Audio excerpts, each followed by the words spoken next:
Zelia. I'm Sherilyn. And I'm Ben. Welcome to the Transcript. This week, the folks over at the Transcript take a look at Valentine's Day throughout the years. Join the Northampton Devil's Den. Get cooking with former The Other Stuff host Ben Bosco. And get exclusive insight into the upcoming town hall.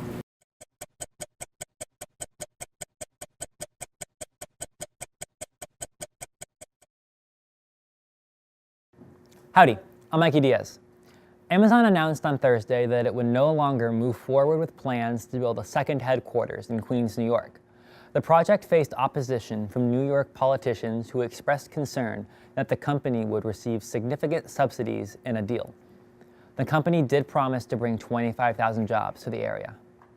On Wednesday night, lawmakers finalized a new spending bill and border security compromise, avoiding another partial government shutdown. The bill was set to go to vote last night. The compromise included over $1.3 billion for 55 miles of new fencing along the Mexican border. However, President Trump wanted $5.7 billion for 234 miles of steel walls, a demand that led to the stalemate behind the 35-day shutdown, which ended last month. After 15 years on the Red Planet, NASA's rover Opportunity completed its mission.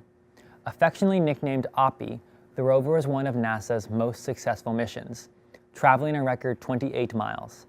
In its final transmission, it said, "My battery is low and it is getting dark." From Earth, I'm Mikey Diaz. Thanks for watching. Hi, I'm Amelia Tamayo. According to the National Retail Federation, the revenue generated by Valentine's Day tops $18.2 billion. That's a whole lot of money for love. In other news,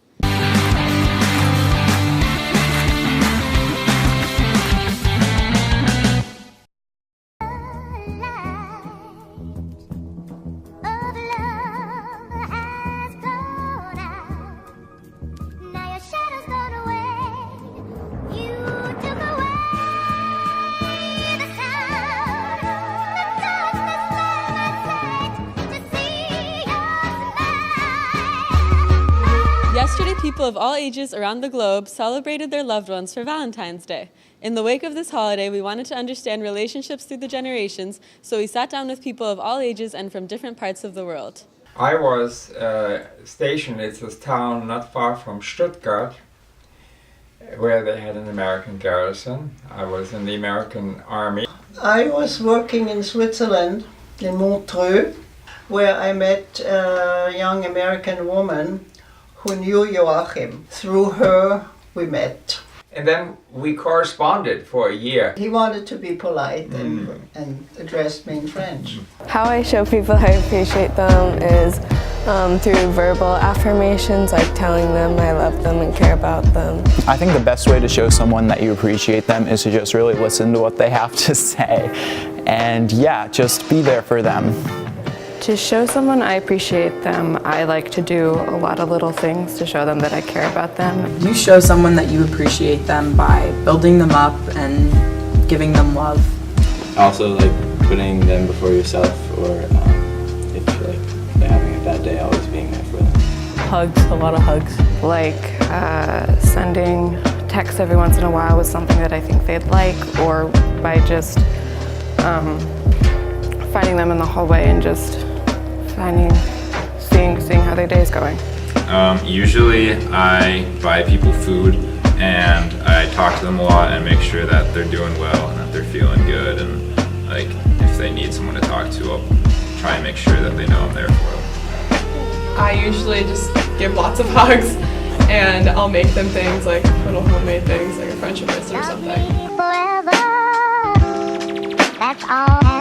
My best pickup line would probably be, "I seem to have lost my phone number. Can I have yours? Are you from Tennessee? Because you're the only 10 I see. Are you my homework? Because I want to slam you down on a table and do you?" If you're a triangle, you'd be in a cube.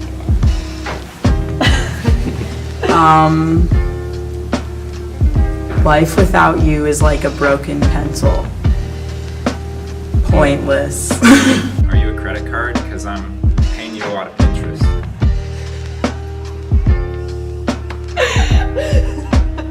Are you a photographer? So I can picture us together. Thanks for watching. I'm Amelia Tamayo, and this has been In Other News. I hope everyone has a wonderful February break. Bye. Hi, I'm Gabe Nicotera. I'm Kara Sheridan. Y'all ready for this?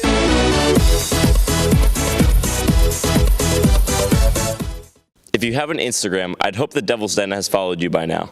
In my opinion, the account has done its job in resurrecting attendance at home games. As O.J. Simpson once said, "I've been very clear. I won. I did not commit the crime." This week, I sat down with Tommy O'Connor and took to the halls to interview some of the diehard members of this year's Devil's Den. What do I look forward to when I go to a home game? Well, it kind of depends. Normally, I hope that there's ideally somebody would dunk, and then, when they dunk and then the rim shatters, everything goes crazy. I always think that would be crazy, but realistically, I don't know. I always hope that we just jeer one player on the other team. They just get all rattled and freak out, get tossed. That's kind of what I hope for. I don't think the girls' games are advertised enough, but I've thought about this before, and I believe that there's a very easy solution. All you need to do, because if the girls' team were to play the boys' team, they would get all the press that the boys' team gets. Plus, that would be a crazy game. Plus, if they won, then who's the top dog now, Then all of a sudden, they're getting all the advertisements, and the boys' game has 9 people at it, so. I'm here with one of the, Yes, that's me. I'm here with one of the leaders of the Devil's Den, Owen Howard. Hello. And I think the first question I'd like to ask you is, would you rather be able to dunk or be able to fly? I think I'd rather be able to fly, because if I could fly, I could dunk on any hoop I wanted to. Fly. Definitely fly, because if you could fly, you could probably dunk. Probably fly. Probably fly, because then you can also dunk. Would you rather attend a wrestling meet or a fencing match? They're both interesting sports, but I'd have to say a wrestling meet, because my dad wrestled and we wrestle a lot at home. Neither. Probably wrestling. Just I don't know, I feel like the uniforms are kind of funny. I would definitely rather attend a wrestling match. Do you think the home games should be free to enter? I think they should. Yeah, for students, I think they should be. Yeah, for students. Playoffs are coming up for the boys and girls basketball teams after February vacation. Pop out to support both teams in their attempts to bring home the bacon. Thanks for watching Hamped Up. I'm Gabe Nicotera.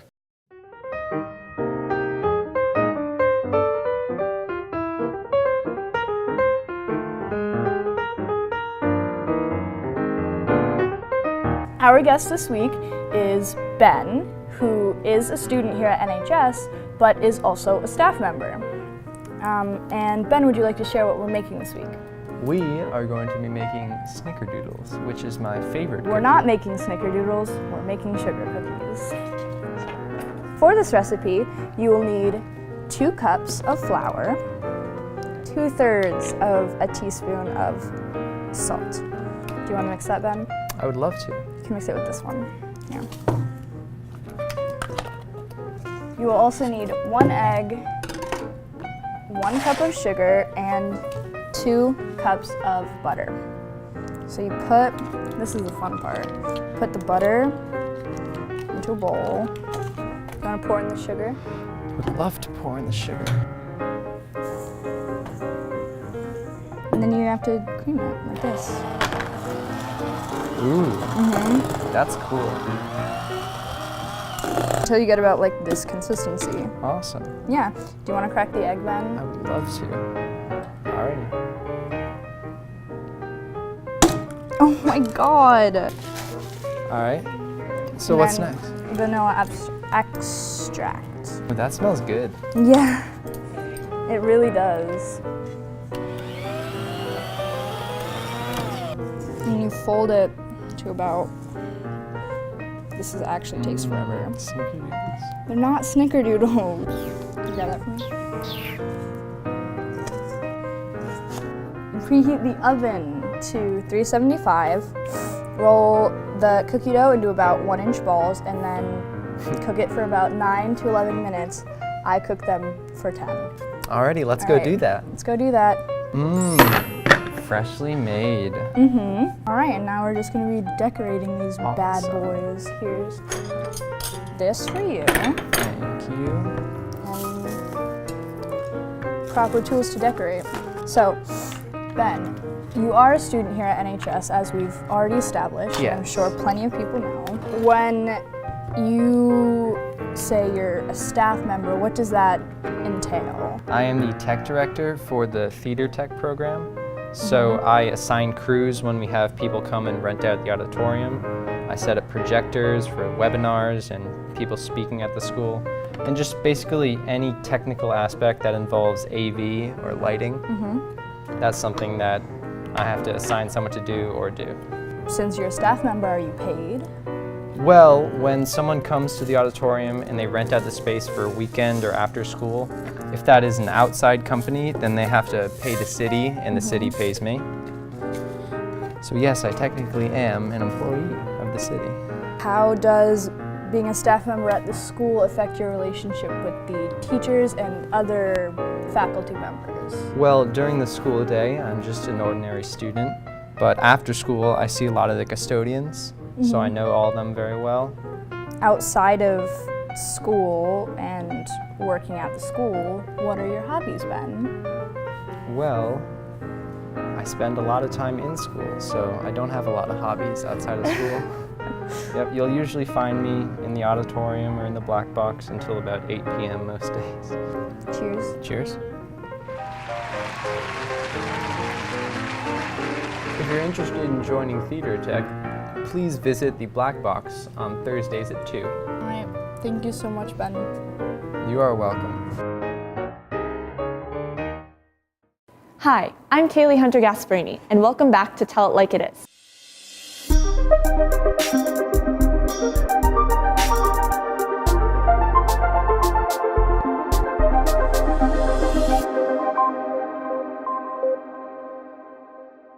Recently, you may have noticed flyers hanging around the building for a town hall meeting with newly elected State Representative Lindsay Sabadoza and Senator Joe Comerford. I spoke with Ms. Sabadoza about her time in office thus far and what she aims to accomplish in the remainder of her term. I want to make sure that everyone knows that the State House is actually the people's house, and they can go there. You don't need to make an appointment to show up to talk to your legislators. I also talked to High School Democrats member Tadea Martin Gonzalez to learn more about the meeting and what she hopes will happen in the political future. It's kind of going to be an opportunity for the community to ask them questions pretty early in on their term and see what they've been up to and their stance on issues. I am moderating, so I'll be up on the stage cutting people off if they're taking too long. And kind of in the near future, like future projects, we're thinking about just more things having to do with civic engagement, maybe having another town hall where we bring Congressman McGovern in just for high schoolers, or having a civics day where we just try to get kids civically engaged, because that's super crucial in this time. The town meeting is being sponsored by many other clubs in the school, including the Environmental Club. Serafina Foreman and Adia Bennett, club leaders, explained how politics play a role in their concerns for the environment. Engaging in this kind of conversation will hopefully open a door to new possibilities in climate action in the state government. Well, one of our questions is about more of the intersectionality of climate change, because climate change will disproportionately affect groups such as people of color and people in poverty, and we're wondering how our state legislators are going to account for this. This meeting will take place tonight in the auditorium from 6 to 8. During the meeting, they will answer questions on a myriad of topics, so don't be afraid to ask a question of your own. Happy Friday. Thanks for watching. Don't forget to come to the town hall tonight in the auditorium from 6 to 8 p.m. with our two new legislators, State Rep. Sabadoza and State Senator Comerford. Be sure to also watch this week's online extras over at devilsadvocate.news. Have a great break. Okay. After the bell, what the hell even are you? No good segments, I'ma give you a how-to. Come to think of it, what the hell is your hairdo? Saw something better on this kid named Caillou. No, seriously.